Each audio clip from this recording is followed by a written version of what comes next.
Hey guys, this is Bare Naked Devos with Bekah. The reason that I've chosen to call our devotions that is because I believe that God can handle when we are bare naked, honest with Him. I believe that He wants to meet us in the dark places in our lives. Some of you know that I struggled with years and years and years of illness, laying on my back in bed, just crying out to God and wondering why He wasn't healing me. You know, a lot of times those things happen in our lives that we don't understand. And today I know that you might be struggling with something that you don't understand. And Joseph in the Bible was dealing with the very same thing. God had made a promise to Joseph, and that promise was that He was going to make him the ruler of many nations, that He was going to do huge things through his life. And you know, I believe God has huge plans for your life too, but right now it may not feel like it. You may be running into obstacles in your life like I did. And you're saying, how can God do anything good out of this? But today I want to encourage you from Joseph's story.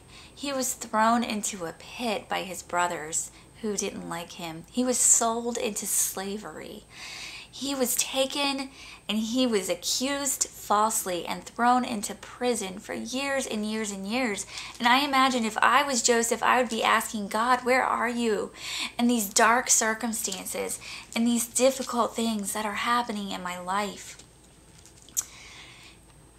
There's the most amazing pause right there, because in this story, there are two words that I see over and over and over again.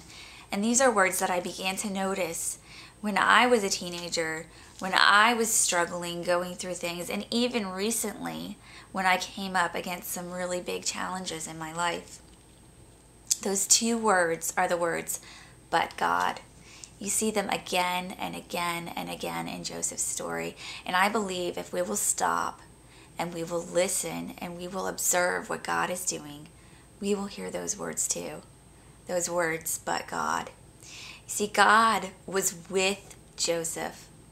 He was working a plan that was so much bigger than Joseph ever could have imagined.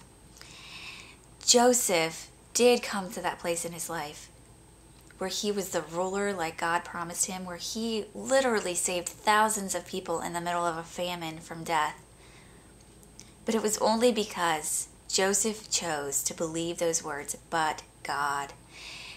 Today, will you choose to believe those words in the midst of what's going on in your life?